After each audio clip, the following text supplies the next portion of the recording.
And are you guys hungry? That's it. That's all. All right, I can afford that. Thank you. At first glance, Tyler seems just like any other 17-year-old, spending his time with his family, weightlifting, and rapping with his friends. But Tyler has a story to which not many teens can relate. Tyler Place. I'm 17. I've been locked up about 8 times, and this is my story. Tyler grew up as his daddy's little boy. Similar in not just looks, the two had a tight bond.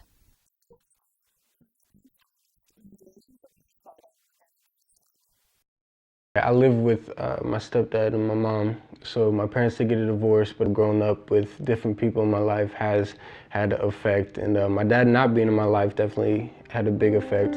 I don't know if it changed too much of my attitude, but it definitely made me feel like I didn't have a father figure.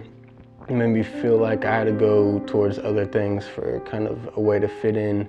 My mom being single after the divorce was definitely hard for me to see, because she definitely had some boyfriends that definitely weren't right for her, and definitely were not a good decision to bring into me and my sister's life. We both saw things that we didn't need to see. Definitely had a big play in my attitude towards the protection of my mom. Having a father in the home is a significant thing for sure, and I think him and Tyler were close when Tyler was younger, but now that Ty's older, not as much. The sudden absence of a father figure in Tyler's life was the first of many factors which led him down a rebellious path. I remember like 5th grade, him getting in a fight at school, and had a situation. Him and some friends went down to the playground and caught the slide on fire. So it's just always been stuff like that. As Tyler grew older, his mischievous, childish ways slowly evolved into serious, juvenile crimes. I had a problem with theft. I felt like I could always get away with doing anything. Well, when Ty got in major trouble the first time with the law, I was hoping it would be a one-time thing and that would be the end of it, but it pretty much continued from there and just kind of progressively got worse. Been in a lot of trouble for all the things I've done. I feel like drugs have had a big impact on my decision making. When you do start smoking weed, you get used to a mindset of not caring. The first time I got arrested, I was 16, and it was at the Kmart on 31 in Smith Valley, actually.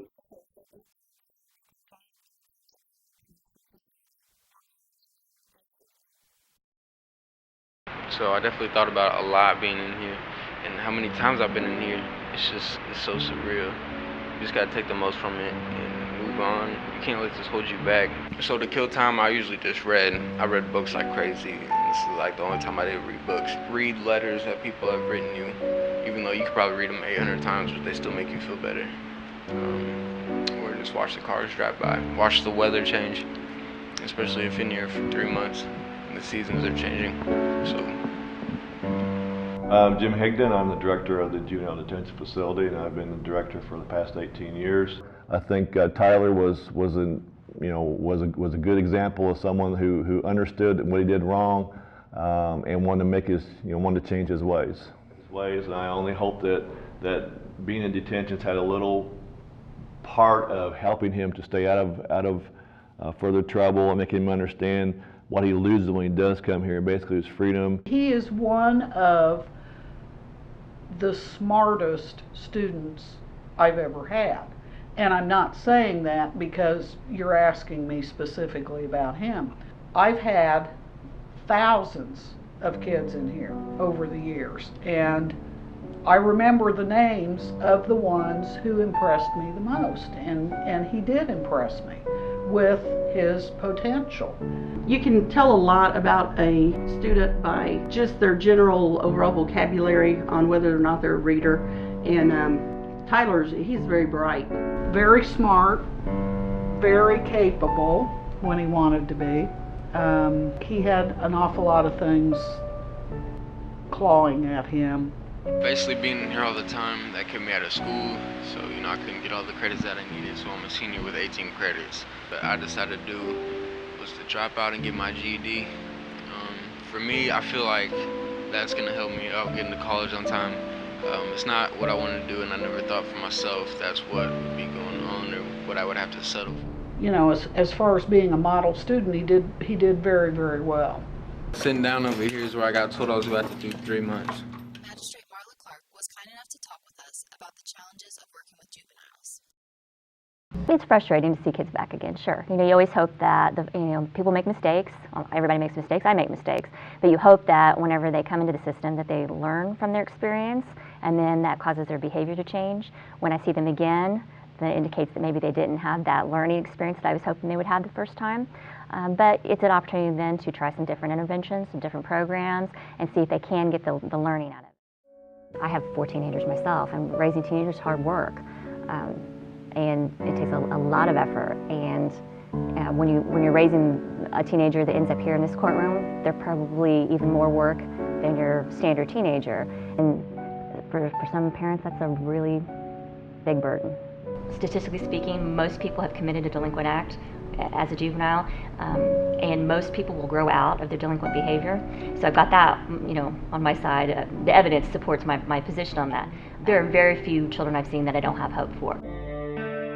I really, really hope that he can turn things around, because he could be so successful. I know he has the brain to do whatever he wants to do as far as college or a career goes.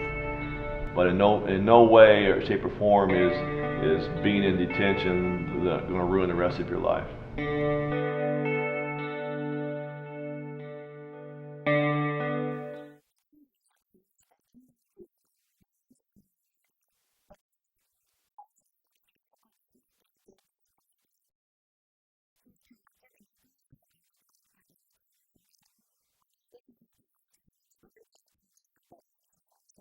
My daily routine is simple. It just consists of me rapping, lifting, and chilling with some people that are putting positive things into my mind. I spend a lot of time rapping. It seems like that's the first thing I do when I wake up, and that's what I finish doing when I go to sleep. I love rapping. It keeps my mind off things. That's a way for me to say things that I want to say, get my words out there in a different way than just talking to people. I love to lift weights because it's good for the soul. No, but really, stress reliever.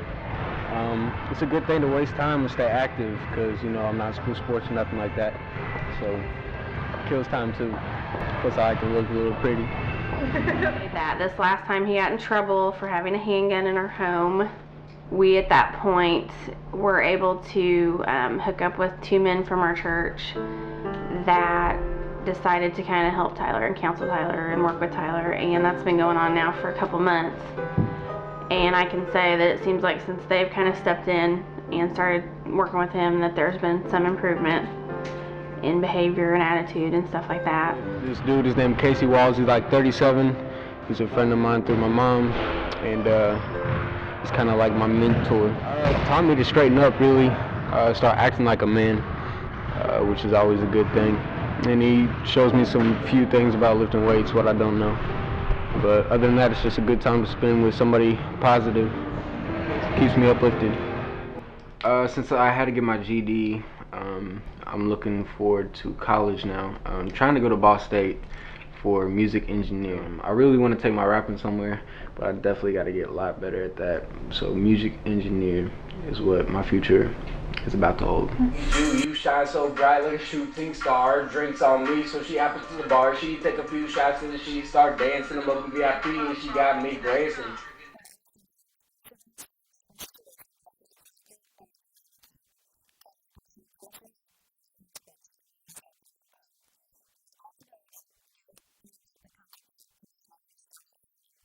I don't want to let myself down. I'm about to be 18 here in like 10 days.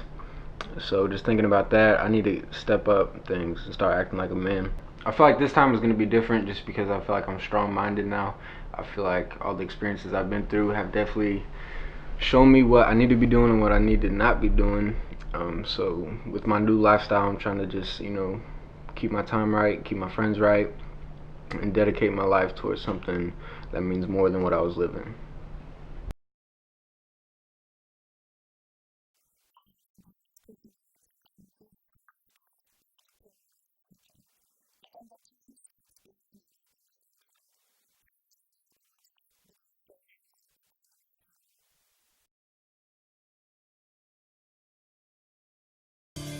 You are more than the choices that you've made.